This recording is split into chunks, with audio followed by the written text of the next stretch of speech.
इस मूवी का स्टार्ट होता है और स्टार्ट में हमें एक लड़की दिखाई जाती है जिसका नाम जेन था। जेन स्कूल जा रही थी। जो वो स्कूल जाती है तो उसकी फ्रेंड उसकी हालत के बारे में पूछती है कि तुमने अपना क्या हाल बनाया हुआ है और तुम्हारे बाल क्यों बिखरे हुए हैं, क्या आज भी तुम जंगल गई थी। इसके बाद हमें क्लास में स्टूडेंट्स को दिखाया जाता है जो क्लास में अपनी मैथ्स की क्लास ले रहे थे। तभी इनके टीचर इनके सामने इनका एक टेस्ट रखते हैं। सब स्टूडेंट्स के अच्छे मार्क्स नहीं थे सिवाय जेन के। अब जेन की फ्रेंड टीचर से कहती है कि आप ये क्वेश्चंस हमें दोबारा कब समझाएंगे और दोबारा टेस्ट कब लेंगे। टीचर कहता है कि ये क्वेश्चंस दोबारा मैं तुम लोगों को नहीं समझाऊंगा। वो कहती है कि आपने हमें एक ही दफा समझाया था। यहाँ पर टीचर बोर्ड पर एक क्वेश्चन लिखता है और जेन को सॉल्व करने के लिए कहता है। जेन आती है और क्वेश्चन सॉल्व कर देती है। अब सभी जेन की इस बात पर हैरान हो गए थे क्योंकि जेन ने ये लेक्चर सिर्फ एक ही दफा लिया था और पूरा क्वेश्चन आसानी से सॉल्व कर दिया है। अब सभी स्टूडेंट्स ये कह रहे थे कि टेस्ट को दोबारा रिकॉल किया जाए, मगर टीचर कहता है कि अगर इसने सॉल्व कर लिया तो आप लोग सॉल्व क्यों नहीं कर सकते, मैं दोबारा टेस्ट नहीं लूंगा। इसके बाद हमें जेन और इसकी फ्रेंड्स को दिखाया जाता है जो आपस में डिस्कस कर रहे थे मैथ्स टीचर के बारे में। जेन की फ्रेंड उससे कहती है कि तुम मैथ टीचर से जाकर कहो कि वो हमारा टेस्ट दोबारा लें। वो कहती है कि ऐसा इसलिए अगर मेरी मॉम को ये बात पता चल गई कि मेरे मार्क्स अच्छे नहीं आए हैं तो वो मुझ पर बहुत ज्यादा गुस्सा करेंगी। अब साथ ही हमें जेन की एक और फ्रेंड को दिखाया जाता है जिसके ब्लॉन्ड हेयर है। वो भी जेन से कहती है कि तुम मैथ टीचर से जाकर दोबारा रिक्वेस्ट करो। वो कहती है कि अगर मेरे मार्क्स अच्छे नहीं आए तो मुझे गेम से निकाल दिया जाएगा। जेन की फ्रेंड फुटबॉल गेम की बात कर रही थी और जब ये सब लोग मिलकर उसको इंसिस्ट करते हैं जेन रेडी हो जाती है टीचर से जाकर बात करने के लिए। दूसरी तरफ हमें इनकी एक स्पोर्ट टीचर भी दिखाई जाती है जो सबका मैस्कोट के लिए टेस्ट ले रही थी। अब मैं यहाँ पर आपको बता दूं कि मैस्कोट उसको कहा जाता है जो मैच के दौरान एक होल अपने ऊपर चढ़ाया जाता है जो जोकर्स को पहने हुए देखते हैं। अब उनकी टीचर कहती है यानी कि जो अच्छा परफॉर्म करेगा उसको मैस्कोट पहनने दिया जाएगा। अब इनके ग्रुप में एक फ्रेंच लड़का भी है जो इस मैस्कोट को पहनना चाहता है। ये लड़का वो मैस्कोट पहनना चाहता है मगर वो अच्छा परफॉर्म नहीं करता, इसलिए टीचर कहती है कि वो लड़का मैस्कोट नहीं पहनेगा। एक और लड़का अच्छा परफॉर्म करता है, उनकी टीचर कहती है कि ये लड़का मैस्कोट पहनेगा। उस लड़के का नाम ब्रोडी। नेक्स्ट सीन में हमें जेन को दिखाया जाता है जो मैथ्स टीचर के पास दोबारा जाती है रिक्वेस्ट करने के लिए कि वो उनका टेस्ट दोबारा ले ले। उनके टीचर विंडो से बाहर देख रहे थे तो उनको ये बात पता चल गई थी कि जेन के फ्रेंड ने भेजा है उसको रिक्वेस्ट के लिए। उस रूम में हमें एक टॉय भी दिखाया जाता है जिसने हैमर पकड़ी हुई थी। पहले तो ये दोनों इस टॉय के बारे में बात करते हैं। जेन जब टीचर से कहती है कि टेस्ट को दोबारा ले तो उनको इस बात पर गुस्सा आ जाता है। वो जेन से कहते हैं कि तुम एक अच्छी स्टूडेंट हो लेकिन तुम अच्छा परफॉर्म नहीं करती इसलिए कि तुम ये सोचती हो कि शायद तुम्हारे फ्रेंड्स बुरा ना सोचे। वो कहेंगे कि देखो ये कितना ज्यादा पढ़ती है। वो जेन से कहते हैं कि तुम 96 से ज्यादा भी मार्क्स ले सकती थी, तुम 100 मार्क्स भी ले सकती थी, तो तुमने 96 मार्क्स क्यों लिए। इसके अलावा वो जेन से कहते हैं कि तुम क्लास में नोट्स भी नहीं बनाती। जेन कहती है कि नहीं मैं नोट्स बनाती हूँ। तो टीचर उसके नोट्स चेक करते हैं लेकिन उन नोट्स में कुछ भी नहीं लिखा था। अब जेन कहती है कि मैं इसलिए नहीं बनाती कि मुझे जरूरत नहीं है, मैं क्लास में अच्छा परफॉर्म करती हूँ। वो कहते हैं कि तुम इन इडियट से ज्यादा अच्छा परफॉर्म करती हो।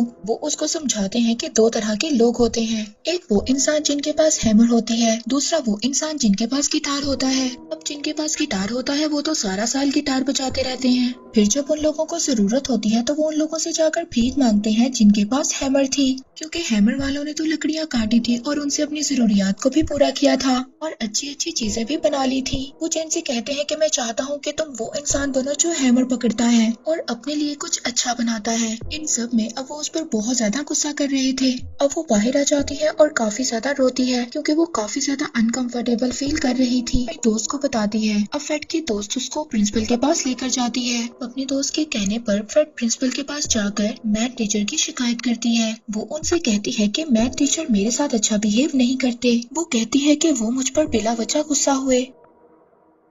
अब ये बातें प्रिंसिपल को बहुत ज्यादा अजीब लगती हैं। तभी फ्रेड की दोस्त प्रिंसिपल से कहती है कि मेरे फादर हेड बोर्ड के मेंबर हैं, अगर मैं उन्हें ये शिकायत लगाऊंगी तो वो बहुत ज्यादा गुस्सा होंगे और अगर आप हमारी बात नहीं सुनेंगे तो आपको भी स्कूल से निकाल दिया जाएगा। अब प्रिंसिपल इनकी बात मानने के लिए तैयार हो जाता है। अब नेक्स्ट सीन में हमें फुटबॉल मैच दिखाया जाता है जहाँ पर इनके ग्रुप की मेंबर हार जाती है और इसी सीन में हमें फ्रेड और उसकी फ्रेंड को भी दिखाया जाता है जहाँ पर फ्रेड अपनी दोस्त से कह रही होती है कि कहीं मैथ टीचर टीचर हमारे साथ कुछ बुरा ना करे। उसके फ्रेंड उससे कहती है कि तुम टेंशन मत लो, अब उन्हें स्कूल से निकाल दिया जाएगा और आज के बाद तो हम उनकी शक्ल भी नहीं देखेंगे। साथ ही हमें फुटबॉल मैच के दौरान इनके फ्रेंच दोस्त को भी दिखाया जाता है जो कि ब्रूडी से लड़ाई करता है क्योंकि ब्रूडी ने मैस्कोट पहना हुआ था और इनके दोस्त ने मैस्कोट नहीं पहना हुआ था। यहाँ पर इन दोनों की लड़ाई होती है जहाँ पर ब्रूडी इनके फ्रेंच फ्रेंड को एक पंच मारता है। नेक्स्ट सीन में हमें ये दिखाया जाता है कि सब फ्रेंड्स इनकी स्पोर्ट टीचर की विस्की चुराने की बात कर रहे होते हैं।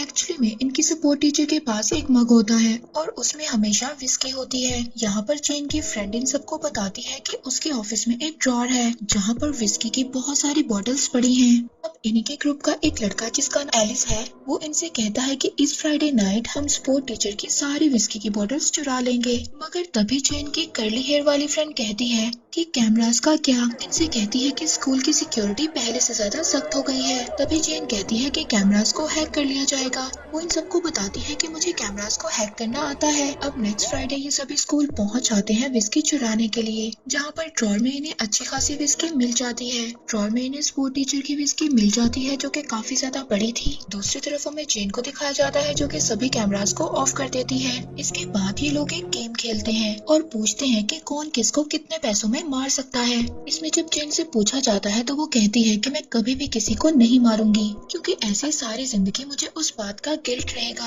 अब सभी लोग मिलकर स्कूल में एंजॉय कर ही रहे थे तभी इनका एक फ्रेंच फ्रेंड वॉशरूम जाता है और उसको वॉमिट होती है। तभी हमें वॉशरूम में मैस्कोट पहना हुआ एक आदमी दिखाई देता है जिसने के हाथ में हैमर पकड़ा हुआ था। इस आदमी ने वही कॉस्ट्यूम पहना हुआ था जो उस दिन ब्रूडी ने पहना हुआ था।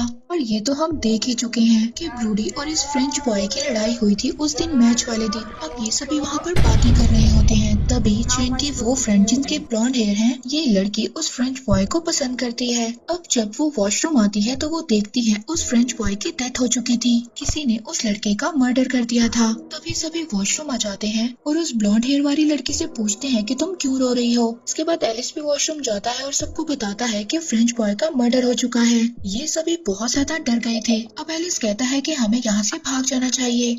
तभी वो लड़की जिसके ब्लॉन्ड हेयर थे वो एलिस से कहती है कि हम ऐसे इसको छोड़कर नहीं जा सकते, पर एलिस इसको कहता है कि जिसने भी इसको मारा है वो अभी यहीं पर होगा और वो हमें भी मार सकता है, हमारा यहाँ से चले जाना जरूरी है। इसके साथ तो जो होना था वो हो गया। अब ये लोग उसको किसी तरह मना कर वहाँ से भागने की कोशिश करते हैं। अब ये ब्लॉन्ड हेयर गर्ल सबको बताती है कि मैंने ब्रूडी को यहाँ पर देखा था और उसने वही मैस्कोट पहना हुआ था और उसी ने फ्रेंच को मारा है। वो बहुत ज्यादा गुस्से में थी और कहती है कि मैं ब्रूडी को मार दूंगी और वो साथ ही विंडो तोड़ने की कोशिश भी कर रही थी। अभी जेन उसको बताती है कि ये विंडो नहीं टूटेगी क्योंकि ये बुलेट प्रूफ है। ये सभी लोग पूरी तरह से स्कूल में फंस चुके थे क्योंकि सभी डोर्स भी बंद हो गए थे और विंडोज भी बुलेट प्रूफ थी। इन्हें कुछ भी समझ नहीं आ रही थी कि अब ये सब लोग यहाँ से बाहर कैसे जाएंगे। लेकिन ब्लॉन्ड हेयर गर्ल इन सब से कह रही थी कि जैसे ही ब्रूडी आएगा हम सब उसको मार देंगे, उससे कीज ले लेंगे और हम सब इस स्कूल से बाहर चले जाएंगे। जेन इन सब से कहती है कि आज फ्राइडे नाइट है, सैटरडे को स्कूल साफ करने वाला आएगा, वो रूम को खोलेगा, तब तक हम वेट करते हैं। मगर कोई भी उसके आइडिया पर राजी नहीं था। वो सब लोग यहाँ से भागना चाहते थे। जेन की कर्ली बालों वाली फ्रेंड कहती है कि मैं तो किसी से बदला नहीं लूंगी,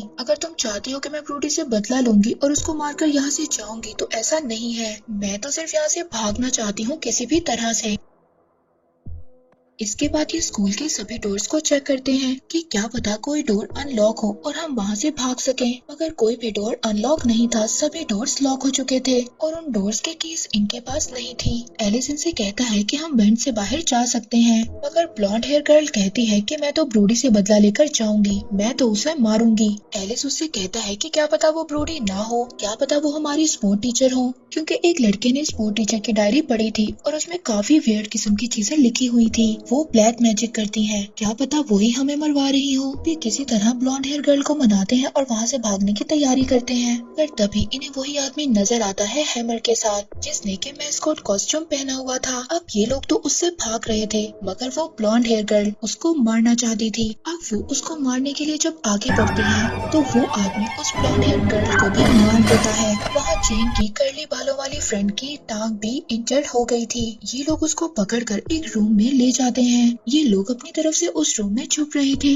मगर वो किलर तो वहाँ भी आ गया था। अब जेन और एलिस आपस में बातें कर रहे होते हैं, तभी किलर पीछे से आकर एलिस को भी मार देता है और एलिस भी मर जाता है। एलिस के मरने के बाद जेन बहुत ज्यादा डिसहार्ट हो गई थी। अब जेन अपनी फ्रेंड को लेकर यहाँ से किसी तरह भागती है, उसको सपोर्ट करती है और किसी तरह उसको लाइब्रेरी तक ले जाती है। इसकी फ्रेंड इससे बार बार पूछ रही थी कि एलिस कहाँ पर है, लेकिन ये बार बार रोई जा रही थी। जेन की फ्रेंड ये समझ गई थी कि एलिस की भी डेथ हो चुकी है। अब उसको गुस्सा आ जाता है। वो जेन से कहती है कि ये सब तुम्हारी वजह से हुआ है। तुम्हें मेरे सामने आकर हेल्पलेस बन गई थी कि मैथ टीचर मेरे साथ ये कर रहा है। कि उसको मैथ टीचर पर शक हो गया था। उसको लग रहा था कि ये सब मैथ टीचर कर रहे हैं। जेन इसको कहती है कि इसमें मेरी क्या गलती है। मैंने तो तुम्हें मना किया था कि हमें प्रिंसिपल को शिकायत नहीं करनी चाहिए, मगर तुम्ही ने मुझे कहा था कि कंप्लेन करते हैं। जेन की फ्रेंड अब काफी ज्यादा गुस्सा हो गई थी और उसने सारा ब्लेम जेन पर डाल दिया था। साथ ही वो जेन को कहती है कि तुम एक बेचारी लड़की हो और तुम कभी भी मेरे जैसी नहीं हो सकती। वो उसको कहती है कि अगर मैं ना होती तो तुम्हारा तो कोई फ्रेंड भी ना होता। उसकी बातों से उसको अंदाजा हो जाता है कि वो उससे जलती है। वो जेन को बार बार धक्का दे रही थी और उसको कहती है कि तुम बेचारी हो। यहाँ पर जेन को गुस्सा आ जाता है। ये उसको धक्का देती है, जिसके बाद इसकी फ्रेंड नीचे गिर जाती है, उसकी डेथ हो जाती है। इसके बाद जेन उसी रूम में जाती है जहाँ पर मैथ्स टीचर इनकी क्लास लेते थे। जैसे ही वो उस रूम में जाती है, वहाँ पर उसको मैथ्स टीचर नजर आते हैं, जो कि बहुत ही अच्छे मूड में थे, जैसे कि कुछ हुआ ही ना हो।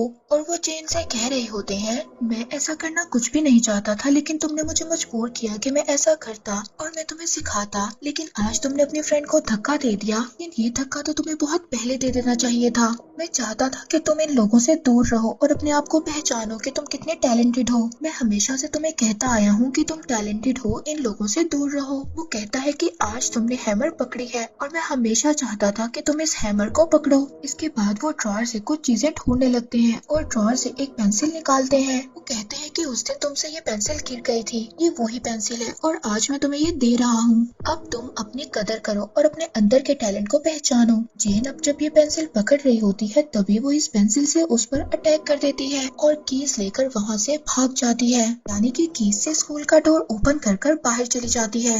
बाहर उसके मोबाइल के सिग्नल आ रहे थे। वो कॉल करने लगती है हेल्प के लिए, मगर वही पीछे से टीचर आ जाते हैं और उसको मारने की कोशिश करते हैं, मगर ये उनसे बचकर भाग जाती है और जंगल में पहुंचकर एक दरख्त पर चढ़कर बैठ जाती है। पर तभी जब ये टीचर उसको ढूंढने जंगल में जाते हैं, तो उस दरख्त की शाख टूट जाती है और ये नीचे उसी टीचर के पास गिर जाती है। इसने वो पेंसिल उस टीचर की आंख में मारी थी, इसीलिए उस टीचर की आंख जख्मी थी। अब ये दोबारा से उसकी उसी आंख पर मारती है और फौरन से हैमर पकड़कर उसका मर्डर कर देती है। लास्ट सीन में हमें ब्रूडी को दिखाया जाता है और अपनी कार का शीशा नीचे करता है और देखता है। तभी वहाँ पर हमें दो और आदमी भी दिखाए जाते हैं, जो देखते हैं कि जेन हैमर पकड़े हुए जंगल से आ रही है। और इसी के साथ ये मूवी यहीं पर एंड हो जाती है।